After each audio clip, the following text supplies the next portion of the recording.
Hi, we're going to perform abdominal assessment for patient with ascites. First, we're going to identify ourselves and explain the procedure to the client. Hi, my name is Kira Barabonia. I'm going to be your nurse for today. We're going to perform abdominal assessment. Now, first, before doing the procedure, we're going to gather health history from the patient by asking the patient, do you have any changes in your appetite? Do you have any difficulty swallowing? Or do you have any food intolerance, such as allergic reaction to food, any heartburn, belching, or bloating or indigestion? Also, ask the patient for any abdominal pain. So if the patient is complaining for pain, ask the patient to pinpoint the location of the pain.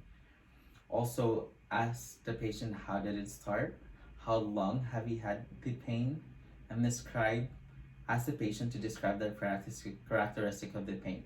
Is it stabbing? Is it dull? Is it aching or burning? Also, check for patient's medication. Also, ask the patient, do you take any alcohol or tobacco? And if the patient's taking any alcohol or tobacco, ask the patient how long and how much does he consume in a day.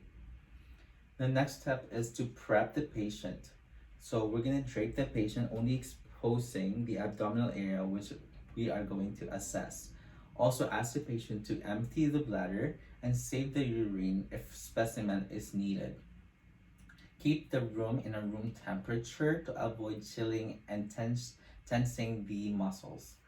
Also, position the patient with head elevated on a pillow and the knees slightly bent with the pillow at the bottom. This is to relax the muscles. When doing the assessment, we're gonna follow the sequence from inspection first, auscultation, percussion, and then palpation. First, for inspection, we're gonna check for any contour. So we're gonna check if the abdomen, for is it flat, is it rounded, is it scaphoid or protruded. Also, we're gonna assess for any symmetry, for any localized bulging, for any mass, or is it symmetrical in shape. Also, we're gonna assess the umbilicus for any redness.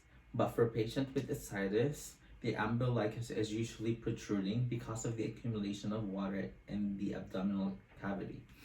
Also, we're gonna check for pulsation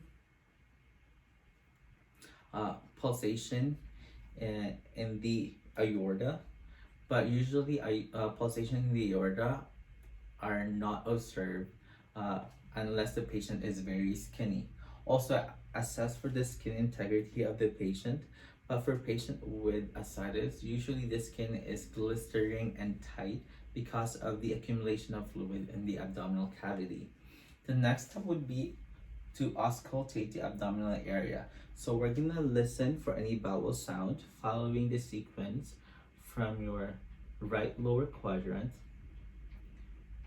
going to your right upper quadrant. Next would be your left upper quadrant and then left lower quadrant. This is following the path of your large intestine. Bowel sounds are usually heard in all quadrant of the abdominal area. Bowel sounds are high pitch, gurgling, and cascading sound that will be heard 5 to 30 times per minute. Also, we're gonna listen to the patient's aortic artery, which is on your hypogastric area, just above your umbilicus. Also, to the renal artery, left and right renal artery, left and right iliac artery, left and right femoral arteries. Now we're trying to listen for any bruit, and if you heard any bruit, we're not gonna perform any palpation or percussion. This is to avoid triggering the aneurysm to pop. The next would be percussion.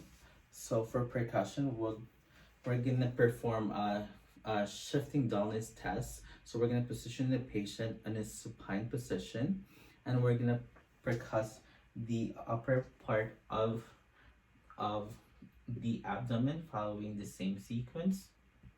Usually the upward part of the abdominal area would be tympanic, and the flank area would be dull sound.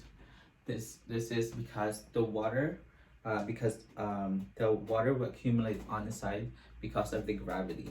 Now, to further assess the patient for a shifting dullness test, you're gonna reposition the patient on the side, and then there would be a shifting of the sound. So from the flank area, you're gonna hear tympanic sound, and on the abdominal area, you're gonna hear dull sound. So there would be a shifting of the sound because of the movement of the fluid from the abdominal area to the flank area, or from the flank area to the abdominal area, because of the gravity. Now, the next step would be palpation. So we're gonna palpate in all quadrants of the abdomen to determine any tenderness. So we're gonna follow the same area, okay, following your digestive area. This is to determine any tenderness. Now we're also gonna try to palpate the liver, which is in the right upper quadrant. We're gonna do by manual palpation, but usually liver is not palpable unless it is enlarged. And we're gonna move to by palpating the spleen, usually on your 10th to 11th intercostal rib. We're gonna perform a hooking technique, and spleen is usually not palpable unless it is enlarged. The next step to perform for patient with ascites is the fluid wave test. So we're gonna ask the patient to be in a supine position and ask him to put his finger midline to his abdomen and put pressure in the middle, and then the nurse would put two hands on both flank area, and we're gonna strike to generate a fluid wave. So a positive result will generate fluid wave from one area going to the other side. And that is how are you gonna assess the abdominal area for patient with ascites.